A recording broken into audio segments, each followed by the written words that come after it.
omuntu atalina kyali atandika okumanyira abalina kye bali. Music aliwa oyo gwe wabadde naye ani Mikie kye muba temuddamu Faruku kwe kuddamu okugezaageza obuntuntu ku Bebe Cool bwe tuba twogera music. Omayinza malisi wammwe wano mumanyi ate Faruku n'agamba nti kyova ogenda okundabanga emirundi emitono nze guno ogw'okwogera si mulimu gwange nti nzije mpulakiti singa bye baagala bye mbagamba bye bataagala mbireke kuba bajja nyiiga. Okitegedde tutemeteme muwanya abantu obudde nga tebandi bufunye. Oyo bwe tuba twogera music tali ku level eyogera ku Bebe Cool eyakuba muganda we mu bato ng'ate muganda we mukkiriza nti muyimbi wa ggwanga nnyo. Kubanga Bobi Wine oyinza okugamba nti yes yakubanga Uganda yokka biki naye bwe yatuukanga baamanyanga nti yeye nti yes katolina bw'omuggyako bwa buyimbi bwa ggwanga naye ono nnyo n'okukirawo. Mikie Wine muyimbi waki top up nyongeza ata representing our who can be proud of his music.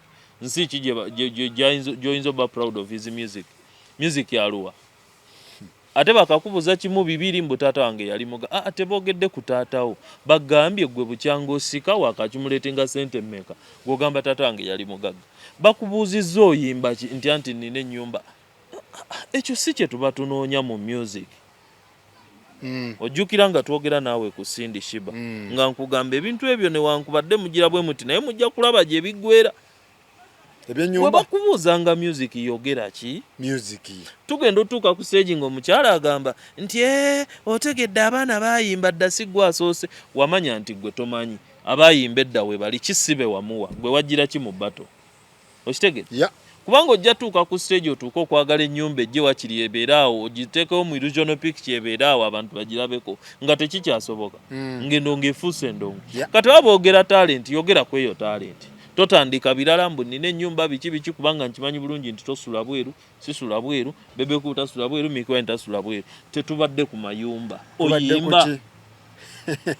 Okitegedde ensonga zaki oyimba za kazindaalo. Yes kati bw'oba toyimba totandika tujuliza nti ate simanyi nabadde mu enkuuka yabadde eremya Bitex yabadde mulemye tegekeyo enkuuka eyiyo bakwongera olubiri oli musajja muganda mulina n'obuganzi mu Buganda bakwongera olubiri otegere lwaki Zex yazaalibwa bakwongera olubiri. Zex atolese waki anti yali yakakola show eriko amasannyalaze yayokya yali yakakola show eriko amasannyalaze teyafuna kati bakuwa olubiri talukuba balumuwe. Kubanga ebintu by'okujuliza ekintu kyogerako nti nayimbye mu enkuuka ebanga marathon yabadde mulemye buli omu bamusuubira okwetabamu. Kati gojja nongaba nti gye wayimbye wandibadde ostaginga show nga alien nti yo bw'omu oli musajja yagamba mbu oli yafuka backup alien okusinziira ku ki? Okusinziira ku ki? Anti ng'otubulira nti okusinziira ku ki? Omagati mu Uganda twafuna ebintu ebyo byenagamba nti abantu babirina nnyo mbu olina okwogera ekintu nga kisasamaza mbu naye ng'omuntu omuleseemu effumu mbu nga kitiisizza bw'omala okuŋŋamba nti backup alien ng'ombulira oluyimba lwe baayimba nga backup eri lisiti y'abayimbi oli bw'aba afulumizza lisiti y'abayimbi nga gwe toliiko yimba obeereko. Okitegedde bw'aba alonze alien nti kale gwe alien gwosobola kale backup muleke Bebe Cool gwosobola alien mukolesho akolesha ayite ne mukulu we agenda osinga nalien akole tasobola mukuba anti nkugambye akole show nga mukulu we agenda osinze ne alien akole alyoka ategererwa Zex yazaalibwa kubanga ekyo kyakulabirako kye balina ye marking guide yabwe kati era buli omu akimanyi nti okumala gwerippa bwerippi nti nnyimiridde ku kwerippa ye music wange tekiggwa nina okwongeramu omuziki akaziki kalina obbaawo kiri very evident kubanga Faruku jjukira last season list ya Bebe Cool Zex be bagitopinga Okitegeera? Yeah. Zexi yagirinako ennyimba mpitirivu. Mudra. Okitegeera? Yeah. Kati saawa eno bw'ajjanga taliiko kitegeeza takola ki? Takoze. Era ne Zexi singa eri season kwe yali akoledde show n'atalinda amasanze gano gasola yandibadde akola ki? Era yandibadde akola. Kati ku Zexi kwe baalabira nti okumalaga eripa bwe lipi nti nze ndi wano ffeffe beeno tekiggwa yimba ggwe. Yimba ng'omuntu. Kuba bwe bijja kusha abantu baagala wulira music agenda banyumira. Kwata omuzindaalo yimba. Baagala bwagazi gundi mukwano gwange bw'amala obba mukwano gwa ffe tusasudde tuyimbira. Kyekiriwo. Yes, ye mukwano gwo tukitegedde naye bw'amala obba mukwano. Kuba ngambye nti Mikie talina moral authority kwogera ku Bebe Cool. Mpe ensonga lwaki Mikie Wine talina ye right kuddamu Bebe Cool. Bebe Cool bw'abanga yavuddeyo n'ayogera ku famire yaabwe nti omuyimbi alimu Eddie Yawigo ya jemu. Mikie Wine wavaayo, Mikie Wine naye muyimbi naye bamuzingidde mu kibaketi kyekimu. Kati gwe ngamba nti Mikie Wine talina lukusa kwogera ku Bebe Cool. Mpe ensonga ezo tugende mu maaso. Kati kiringa bw'ogamba nti kansala owa parishi y'ekyanja yanenyeza Bobi Wine okukyusa mpuuga okusinziira ku bumanyirivu ki owa parishi bw'amanyi ku administration y'ekibiina. Tokikasuse nnyo wala ye example esaanidde okusinziira ku bumanyirivu ki obwa music kansala ow'ekiboga owa Nuupu anenya nnyo Bobi Wine okukyusa mpuuga okusinziira ku degree ki of understanding of politics kwosobola ojjajingira Bobi Wine gwe kansala w'ekiboga tasobola jjajinga Bobi Wine. Tasobola. Alina linda bye bakoze eno abuuze nti president Mikie alina kasuse. Yes, alina linda bye bakoze eno abuuze nti wange omubanda yakoze atya nti yajjawo gundi nti gundi yaze nti tujja ttambula tupike ekintu. Endowooza tebe valid. Kati ye Mikie ku music agenda teesa music ki? Agenda teesa music ki? Mikie Wine? Bw'aba ateesa music agenda teesa music ki? Ng'oggyeko okubeerako erinnya Wine ye agenda teesa music ki? Mikie akaziki tekaliiwo. Paayo ku nnyimba awo 3. Even Daxi is better. Even Daxi is better because Daxi Luyimba lwa Leviction, it is one of Leviction's songs ezitaakola nnyo. Terwalwawo zikebere zonna. Chick Bombe, Tanda Replay, the rest of them zikebere. Guno omwaka okyaluwulira. So kyongamba guno omwaka Leviction talwewanyisa. Ndi mulokole. Olumanyi? Ndumanyi. Lwababika. Ndumanyi olwo. Tekitegeeza oluyimba lwa gospel olubadde olusinze obunene mu bavubuka ndi mulokole. Omwaka gwo si bwe kiri okuleka nga gwo ngamba lula. Okay. Kati tosobola kuba tosobola kutuula ku mmeeza eyogera ku music nga kyewasemba okukola kye tusobola okujjukira ku Mikie kuleeta Kenzo. Ekyo tusobola okijjukira ne tukisiima nti weebalewa Kenzo kolabo n'omutwalako mu Fabesi ne mubeeraawo ne bonaafuna exposure n'atandika.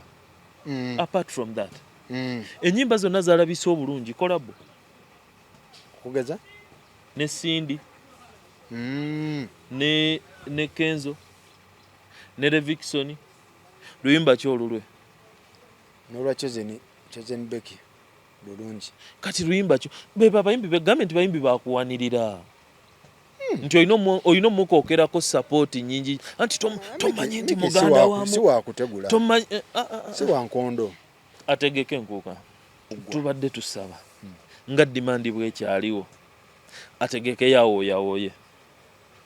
Okay. Nga kikye paso. So ongambye ensonga esooka Mikie lwaki talina kwogera ku gundi abanga kansala w'ekiboga talina bulinza bubuuza Bobi Wine lwaki akyusizza mpuuga. Alina kubuuza bakansala ate ab'oku district nti president yakoze atya nti akatwafunye ssennyonyi nti kasita waffe tugende mu maaso. Kati ye Mikie mu music alina kubuuza ate bajostede nti biki ebibaddeyo Mikie abalina buuza nga bajostede ne just stade muyimbi nnyo alina kubuuza baani awo balina obba mu mbeera zaabwe ne bakididi baani beegeyaamu biki ebibadde Mikie ate womukasuka muoligiya zaba Butida oba olimba anti Butida ali booked more than Mikie ewa ali booked more than Mikie Butida gundi kididi muleke kunafu ya bale kididi ali booked more than Mikie muleke kunafu ya bale agent kididi ali booked more than Mikie ewa ebuuza ni mulodi anti ali booked more than Mikie kididi is more booked than Mikie ate ne kididi alina waasula kati kididi bwagenda nakola show nafuna emitwalo gye 9 oba kakadde oba 5 nakomawo eka ne yeebaka talowooza ku Mikie nti asula mu apartment simanyi asula mu kalina ebintu ebyo byadda Faruku nze nabagamba ebyo ebintu by'okukubuuza osulawa simanyi mbu oyimba kimbu nnina ennyumba teri asula bweru omusajja w'ekiwaatule mupangisa mulongoosemu asula ku mizigo gye kapangise talina kyakoledde industry eno tekirina tabbu naye bw'ali upgradinga najja ku bwakansala ku district aliteesa kati takkirizibwa kati kansala waawase wa parishi miruka wakumuluka beba development model omuntu wokumuluka tajja ku district totandika Faruku ebintu ebyo ate nze abayimbi simanyi lwaki babiri oba mwisho busy mugiyita nti buli kimu kyetaaga olaga ebyo ebintu bya kinakyalo nnyo ebyo bagambye kola kino mbu nnina ennyumba laba ekisumuluzo kino jjayo waleti twebale bya kinakyalo byadda hakuna parking it is okay yambuziza mu parkinga wa nange nga sirina gundi ani yambuziza we tu parkinga ati kakati Faruku mwe mugenda ne mubyerabira bwe muti oleeta emboozi ng'omuntu omugambye nti tu discussinga music nti music wo n'owa gundi kati nze gy'onvugira okuntwala mu mupakinga wa olwo ekyo kiba kifuuse kiboozibozi yabadde mu kiboozibozi yes abanga akulaga nti ebbanga lyonna era namugambye mukyogamba Bebe kule ebbanga lyonna lyayimbidde booking zonna zakoze talinaamu kasente kati bw'otandika bya ssente kankubulira ekintu kimu lwaki talina moral authority eyogera ku ssente Bebe Cool alina obuyinza bwonna obusikira kitaawe kuba mmanyi kye muleeta nti taata we ye yamuwa it is okay okuzaalibwa minisita si musango ekyo no problem yes kati bwaba obugagga alina bwa kitaawe abulina okitegeera bano bo bakolawa baliwa kubanga njagala nkubulira out of experience the only rich person on merit in that family is Banjo and Eddie Yawe on merit kubanga Banjo kuvanga tukyali mu secondary nga Banjo munoonyi wa ssente era ng'obuyumba obwabuzimba ne bw'olaba bagamba nti mukamokya mukyebando mu nsooba yerandi road wamu Banjo his mission was I might not be a good singer at the end of the day but let me use this opportunity and look for money. Banjo is very rich muterako mukono 110%. He's rich on merit than Mikie ayimbye music kyazimbye ebyo kati waliwo ebintu omanyi bye muteekawo oyagala kuba toki mu byabugaga bya Mikie anti waliwo ebintu bye muteekawo mbu ate era nakyo tuddaawo mbu tulowooze nnyo kati mwagala tandika tuvunaana nti lwaki tuvunaana Bobi Wine omuwa ku ssente si muganda we kati kye mwagala nti nkugambe nti abujje kwa affiliation ya Bobi nti ongambe nti muganda we lwaki gwogambye ekibidandi yazaala oli omwana okusika si bibi kati n'oli muganda we lwaki tamuwa kyoyagala okuŋŋamba akubye music eki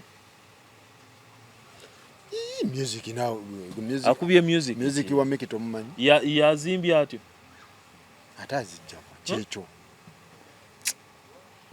kale mugagga nnyo nze nkubuulidde yawe Eddie Banjo they are rich on merit Bobi Wine yes because kibadde ku ye oyo tali debatable kibadde mu ye but Mikie okukola naye bano abaala zino top up zonna zino ennyongereza top up otegeeza Anti the moment you sent nti osula wa waliwo era mukwano gwange yaŋŋambye nangamba kati oyinza ogerogeranya ettaka lyekiwatule ku ly'emagere buva lyeyawukanamu. Waliwo fani waffe we Canada kati gwe tokimanyi naye nti ono agamba ono tapangisa oli apangisa wadde oli ali ku value y'ekiwatule ono yeemagere nti Bebe apangisa bw'asula ku mizigo gye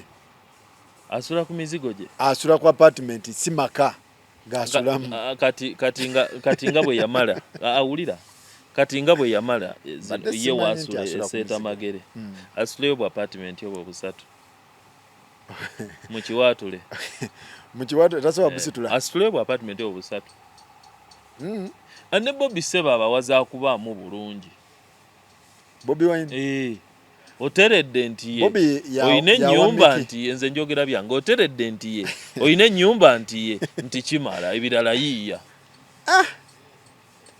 asituleyo kamu kungamba akaziki ka Mikie tekavaamu property ezo anti nga muvaamu tuyita ab'empisa embi mbu tetwogera bye mwagala nze neekako empunge neekako empunge mbu munjagale neekako enkola ebyabawunvu toyinza tandika kubala bugagga nga buli omu amanyi tolina wookola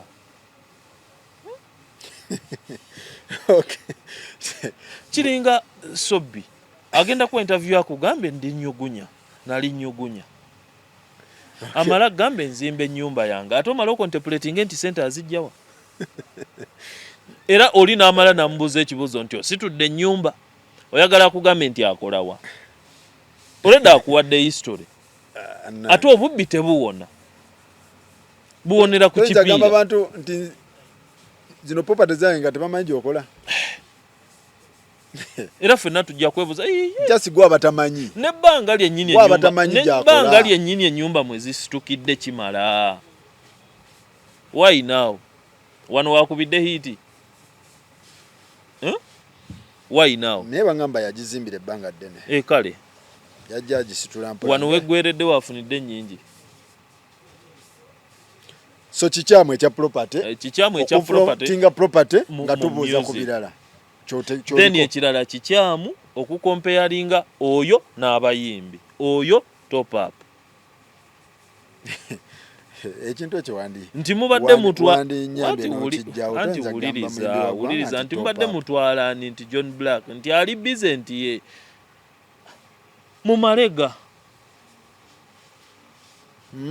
totegeeza yeyo top up so exchange mwangu oku exchange Bebe kulu kizibu mu exchange kuki ewa kwani kyotegeeza yoyo akitegeeza ba top up bangi woba okiresemu eyo gundi naye top up nga kyekyo top up ebanyongeza then ekirala kyatalina ekya listi talina kikomplainingako kuba ateetabyemu tebamulonda taba nominated yes teyeetabyemu tayimbye tebasobola mulonda ku listi tayimbye ekyo 2023 tawimbye ekyo kiwedde emyaka gyonna egyo gibaddewo talina nnyimba ekyo kiwedde ekyokubiri mumumanyidde ku kisebo ekyokubiri boba talina nnyimba mumumanyidde ku ki mumumanyi ngani nga musuubuzi nga mulimi muganda wa Bobby Wine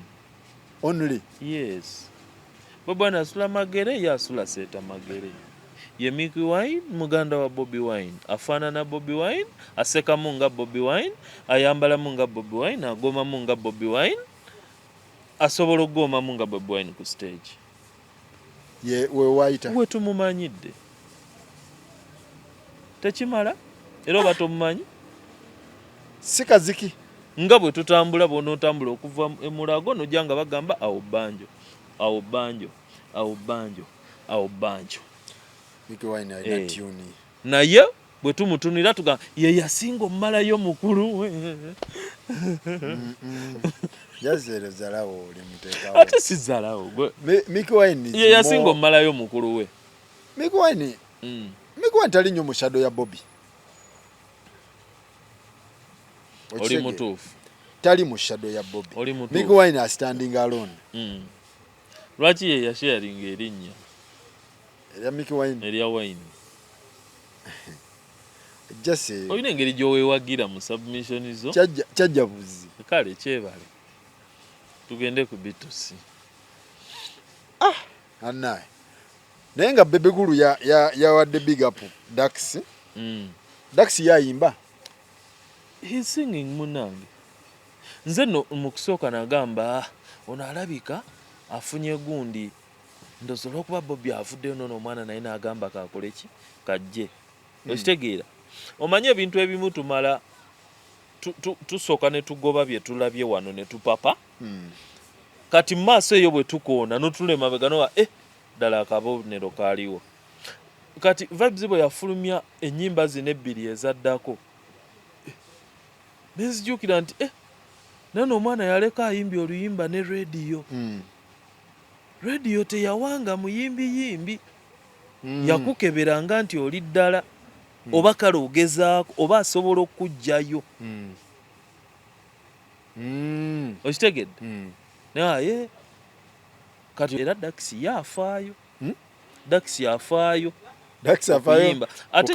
ate njagala ekintu kimu faro okukyoba omanyi oba kyoba okkiriza Bebe Cool ne bwe muba mwalwanye ejjo mu kiraabu bw'aba lisiti agikola leero akussaako bw'oba oli waffe bw'obanga Michael gikutte yes ng'ogikutte bulungi yes ne bwe muba mwayombye ejjo mu kiraabu bw'oba leero nga lwakola lisiti akuteekako ebbanga lyonna saha lwasaana zaamuteekako naye ng'ate bazze bayombagana ne ku mulundi guno yamutaddeko naye nga gwe mwaka mwamukubidde ennyimba nga 3 nga ziri pasono ziri ku ye yekka okitegeera we babuuliza nti worst performer rating atya best performer gwe ratinga naawe bino si bya government. This is not a government program nti yabuwaze kuno si kugemesa gwe ratinga totandika buzaabuza abantu oli bw'aba alonzere sitye tokwatagana nayo ratinga nawe gira okitegedde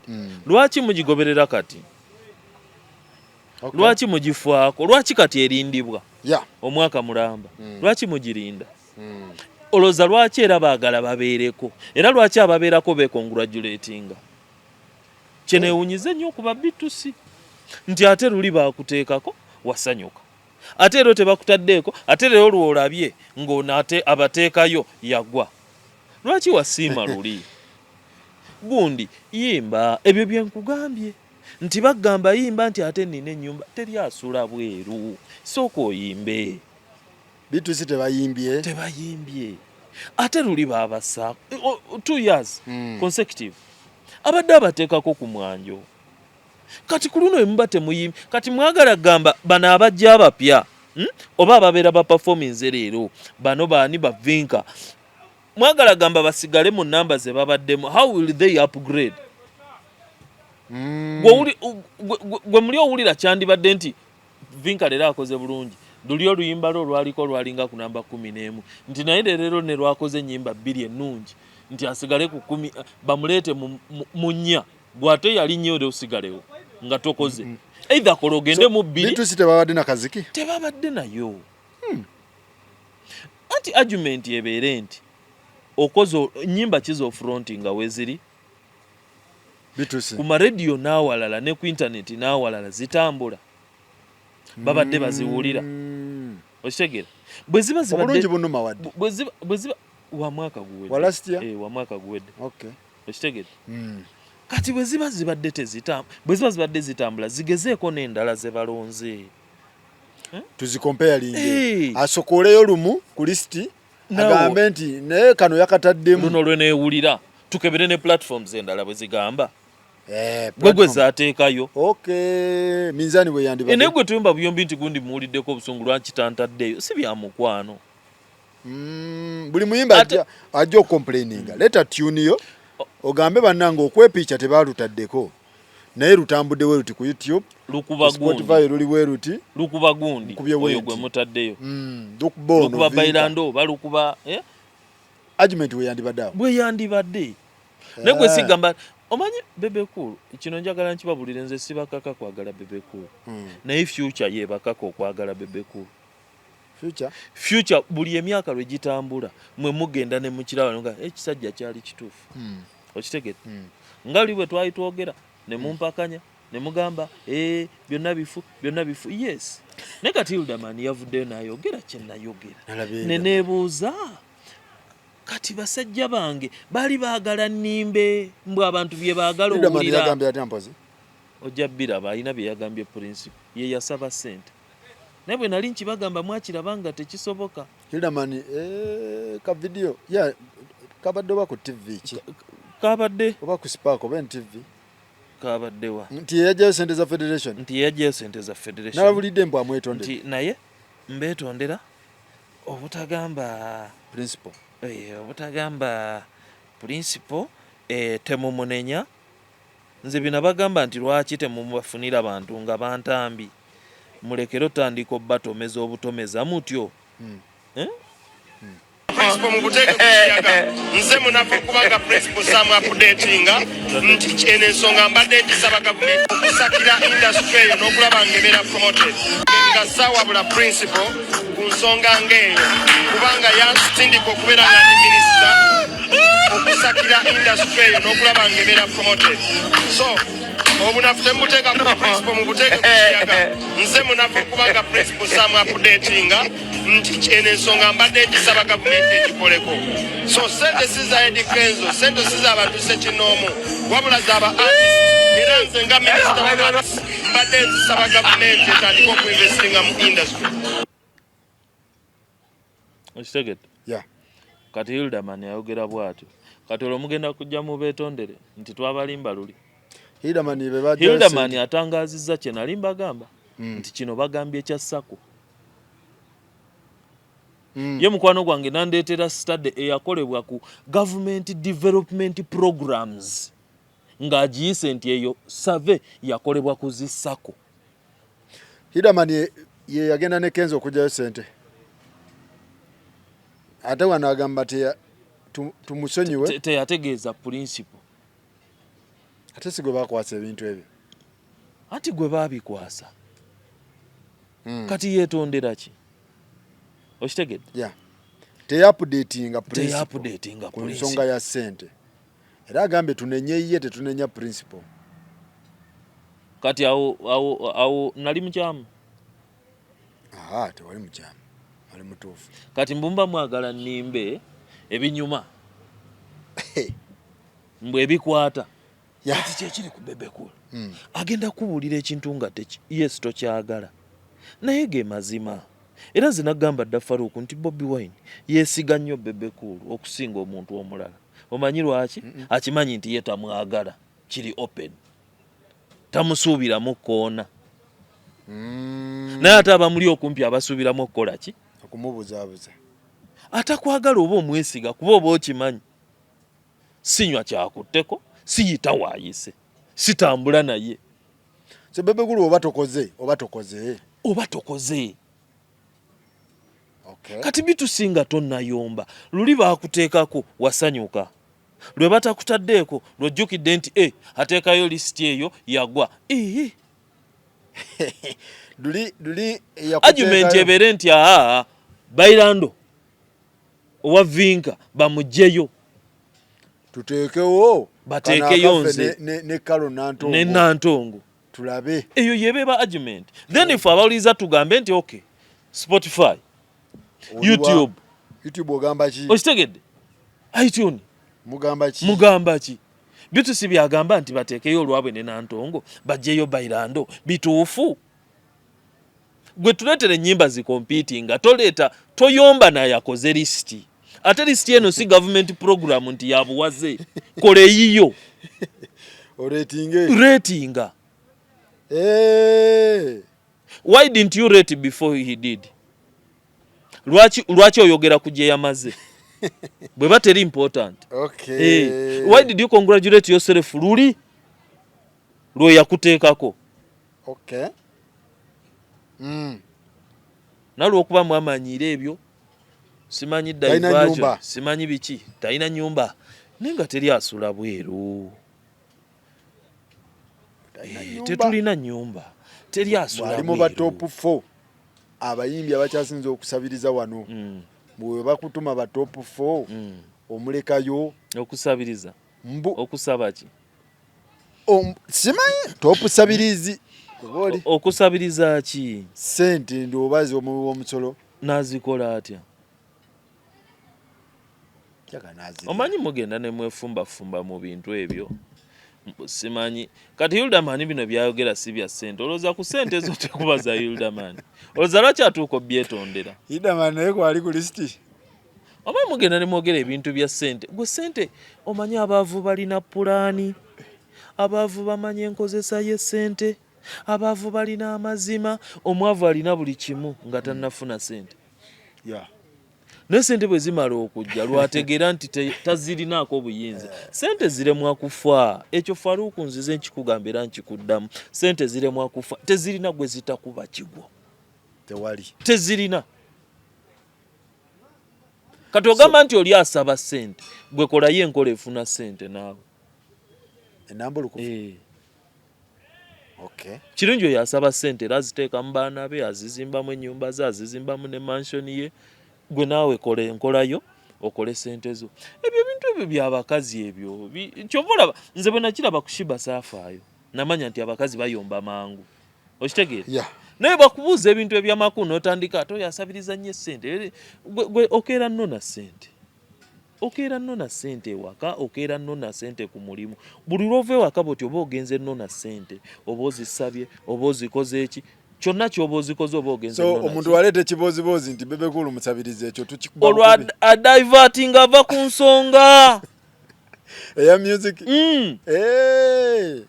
aba ava wano ava ku mike ava ku microphone bagambye bya nnyimba nkugambye saha mukubye ennyimba 2 omwaka mulamba nga ziri personal taliiko ku list yaliko nezakayo ya mwendo osinga taliiko ye Bebe kati omuntu ow'amazima bw'ati oyagala ali ati akugambye bino bya kuyimba Mikie Wine ogamba ne B2C band discussing ensonga music batuwe ennyimba ezivasinga ezasinze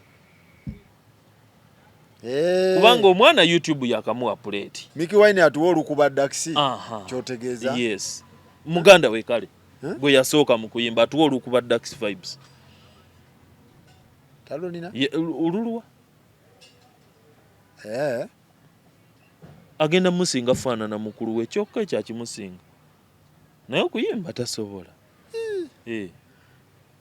ye attribute enene ku Mikie ate lwaki Dax yayimbako ne radio Dax akyali mugundi naye akola oli ayisitaganant staganant Mikie sawa yonna down going artist netugamba Mikie ne Bebe ani asooka okuba hiti this year anti tuba tuzeeyo ku kansala w'ekibuga ate akayana ne Ssenyonyi ate bakayana batya tamanyi na kusoma constitution n'agimalako Ssenyonyi agimanyi alina ogisoma agitapute kuba alina ogireeta ku TV agyogereko alina ogireeta mu parliament agyogereko kati kansala takayanya Ssenyonyi omuyimbi w'eggwanga omukase wala bwekiri omukase mayoni bwekiri yerwaneko kulwana kuki yerwaneko aveeyo musically bino ebyobulamu n'enkalu n'ennyumba omukulu yamuyambako mumubanja ki kuyimba kati Chameleone omubanja ki Mikie Wine mu industry eno mumubanja ki ddala Chameleone tumubanja okimanyi mumubanja ki music olaba Chameleone yeebanja nga ne Kenzo kennyini atya Mikie mubanje Mikie akaziki ennaku eri ku mizindaalo gino naye olina lwomanyiira Kenzo bw'asanga Mikie amazima genyini chepa aziteekayo olina lwomanyiira big up azikola ati Kenzo wasanga Mikie mu kifo akwata sente mu nsawo n'amwokyayo nga gwe bwe muzeeyiwo kyewankolera nga gwe bwe muzeeyiwo naye gwe oyo gwe mubanja eyabaleetera star gwe mubanja ate kati tujja tandikira ne ku baasi omuntu gye yasooka okulinnya ng'ejja tunoonye kondakita waayo ebyo si ebyo ebintu ebyo tebigatta wandeeta kyaggwa we forward omuntu eyaleeta enkondo mu industry singa teyamuleeta waliwo omulala yandimuleese ate ebibuuzi tebivemu byejjina enkoko. Yes, teyamujja mu kyalo. Yali ayimba muno ng'ayimba ebibye tebinnakwatayo ne bakola kolabo. Eyamuleeta yazzaako ki? Kuba oli yagenda paka international. Bwe mba naleeta BET winner muba mu mmanja ki? Yakola ki? Nga nze yaleeta BET winner. Ne mubaleetera wannimba. Wuuno. Mikie oba omubanja ki? Kati yagala gamba Bebe Kulu asinga Chameleone okuyimba. Awo tuba tonanagira. Bebe Kulu ne Chameleone. Bebe Kulu asinga Chameleone okuyimba. Gwogamba ani asinga? Chameleone. Okuyimba. Ogwensi olowooza egamba etya? Ensi kati batendereze Bebe Kulu nti yaleeta Chameleone. Kati ate nga Bobby agamba yaleeta Bebe. Bannange. Mbu yalanira kufaya. Eggi lyaleeta enkoko yaleeta eggi. Ndoze mpozi z'eggi yaleeta enkoko. Ebintu bya kisirusiru. Kati Bebe Kulu ye yaleeta Chameleone. From their story. It is like natural to us now. Yes. Tukimanyidde. Kati kyogamba tutandike kungiriza Bebe nti asinga Chameleone because yamuleeta. Eyo argument tejjaawo. Oba wakuleeta oba yamuleeta oba teyamuleeta. Be yaleeta abalala basigalawo. So argument ezo tuzivenga bwe tujjanga music nga tuli mu kamera nga tuzze music. Leeta music tulete music. Kyagamba nti ono ow'ekiwaatule bw'akebera mu katalogo ye talaba mu luyimba lwawuliriza n'abazadde n'abaana generation zonna nga zitudde ku Christmas tewali 5 years talabamu sinzira ku ndaba ye mu katalogo y'omusajja 5 years down. Nowendali bw'atunula bw'ati aba akulabira wano. Alaba muzi up and wind. Anti nowendali bw'atunula bw'ati aba akulabira wano. Era yaba amanyi oli ki? Oli wano newankubadde gwe omulaba atunudde. Gwe olabamu ki? Ekyo kye kimuyisaawo. Ku bucket y'omusajja. Ekyo kye kimuyisaawo. It is okay, temuli. Mikie bw'aba bw'atuula nanywa obutunda bw'awulira nga yeewulira Bebe, it's okay.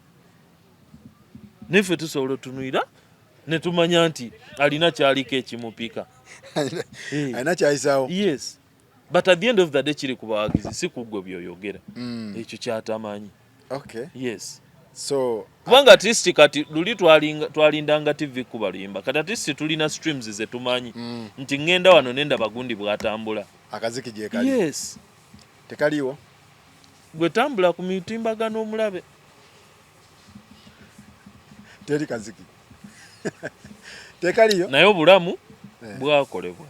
Obulamu butambula. Omukulu yabukwatako. N'aterezaawo okusula. Namuwamu enkalu. Mikie omuwa bubaka ki? Asina. Sina.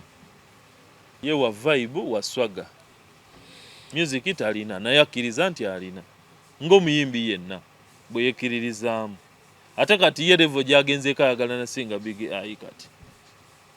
Agatandika kwewagira singa Big amazima gennyini. Big yalesa waki? Example. Big yewagira. Example.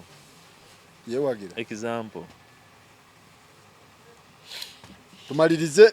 Yes sir. Toyanza nnyo toyanzege bwe kityo bwe kibadde. Nendoza buli omu wadde mbokola list ye. Yeah. Kintu ne kibeera nga kitambula. List nga bwe mbagambye mudde mu kijjukire, it is not a government program, si ya buwaze.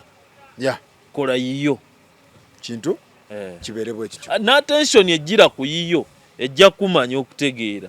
Eyiyo erina ekisale oba eri relevant. So B2C bakola akaziki. Yes. Kyotegeeza. Yes. Baddeko ku list. Gwe according ku gwe 2023 endonge badde entono. Yes. B2C bafaananidde ddala bano abakazi b'emizigo. Bamuzaddemu abaana bana lwe bayombye ebbaawe lwatamalaako. Mbw akikola muswaza mu bantu. Tomala naako ng'olina abaana bana. Maybe B2C ne top up. B2C si top up. Bayimba bulungi. Just bakola idinze muki? Mu kino ekyabaddewo. Si top up. Si top up. Bayimiridde. Okay, toinawo substitute yaabwe. Bw'oba waba bookinze ne batajja obutebe bukweke nange nenyongero tumira ku Serunjoji. Ahmed chaliwo musajja wange oyo wekata waliwo bakasitoma bange bangi benzije wano ku Gospel Live abali USA eyo bali basatu sinnafunako mukisa gw'omu yenna ngamba mu mentioning erinnya muleke naye baleke bamadamu bange abo mbatumidde Magi nkutumiddeko Magi wagano genda Magi yekweka ku Rose Form omulabe yekweka naye wagano genda ofuna omufaliso ogw'obwereere oli eno Christmas offer kwegamba wentambulira yagala sula bulungi kwegamba sebo ntambulira mu omufaliso kwe kuva obulango wakiri naye ati kakati bw'otandika ate okumpisamu bwotyo ate kati lwaki nkuyisaamu naye obuzibu oli agambye nti njagala muweeyo ekirabo nja kujja sebo bampe nja kujja naye nga twaddongamba Ahmed obuzibu bw'alina akwagala ate ali wa Mikie kati ate Mikie wine omunyigidde muki ate nga amunyiga gwasinga okwagala ate anyiga oyo gwayagala Ahmed talina buzibu kubanga abooluganda tebawagira ttiimu emu naye ate bwe tuba mu kisaawe nga ogwowagira Tottenham nze mpagira Arsenal ne mukyankalana n'omuwagizi wa Tottenham munno nakkuba ate nze oluganda luvaayo nenkola ki nenkuba oli ntaase muganda wange saba oluganda biyita alright mwebale nnyo mwebale ddala bannange tulabagane next time